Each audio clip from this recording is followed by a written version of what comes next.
Hi everyone, it's Tash and welcome back to another Noisy Wednesday recipe video. Always some kind of construction work going on outside, or seagulls. And today we're going to be making a banana milkshake French toast. And we're going to serve it with some custard too, because why not? Timestamps are down below in the description if you want to skip the initial blah blah, but stick around if you want to hear a little bit about what we're making first. Now this doesn't have to be, but I'm making it an overnight recipe video. My favourite kind of French toast is when it's crisp on the outside but really custardy on the inside. So we're going to give this bread a really good soaking overnight in the fridge. If you're using stale bread, it will probably only take an hour to fully absorb because we're going to be using a thick old slice of bread. In fact, I usually only take an hour in advance to make this to make sure it's all soaked up. But I quite like the idea of having French toast just ready to cook in the morning, so I'm going to soak mine overnight. It's up to you how you do it. So with all that said, let's go to the kitchen and see how it's done. First, let's make the egg and milk soaking mixture. I'm going to grab a nice wide bowl and I'm going to crack in 2 eggs.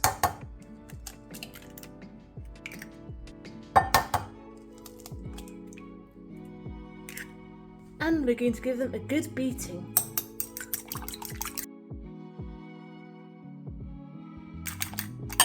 Once that's all combined, we're going to add 200 millilitres of banana milk. Preferably use a thin one, don't go for a banana milkshake that says extra thick, otherwise it's going to be difficult to absorb into your bread in a minute. I just use like a basic cheap supermarket owned brand one, came in a big like bottle. Or what you can do is you can mix some milk with some banana milkshake powder like Nesquik.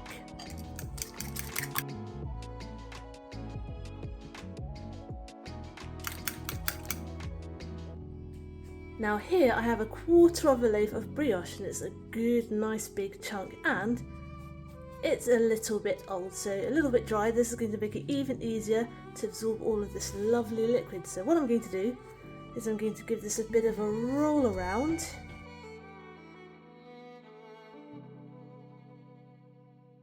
Oh, she's got a bit of a hole in her, but that's okay. What I usually do is then I just let this sit for about an hour to absorb. But this time actually I'm just going to cover her up and let her sit overnight. And this will help even more of that banana egg mixture absorb.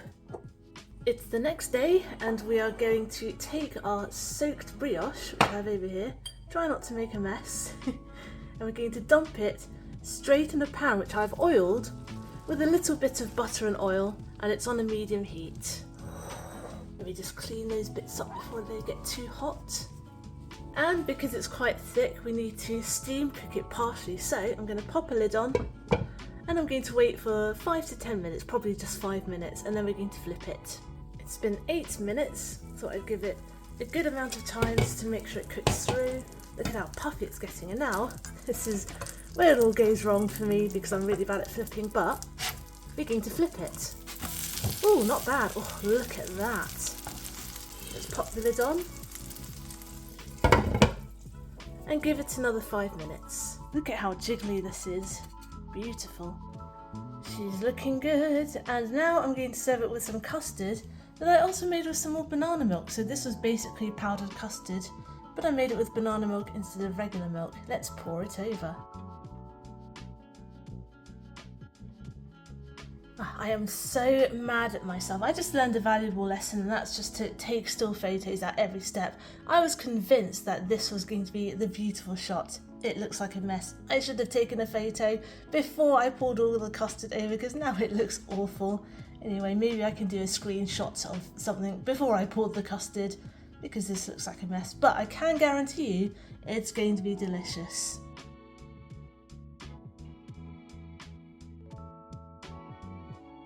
I may have gone a bit overboard with the custard. Don't be silly, Tash, you can never overdo custard. I tried to get a shot of inside the French toast when I cut it because I really want you to see how custardy it is on the inside without the custard. But I poured so much custard that as soon as I cut it, it just instantly filled the gap. So let's cut another slice so we can try it. Oh, it's so pillowy soft, almost like a souffle. Can you see inside? I'm trying my hardest not to spill custard all over myself. Cheers!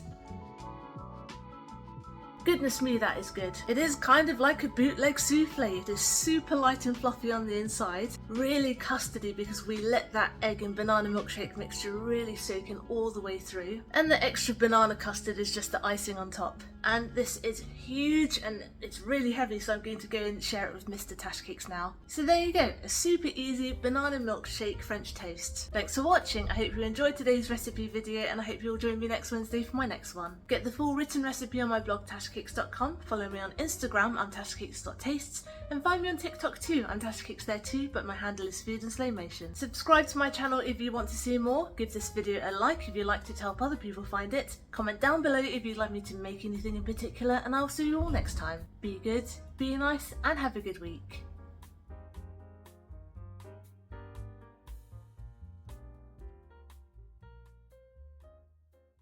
The crispy edges are the best.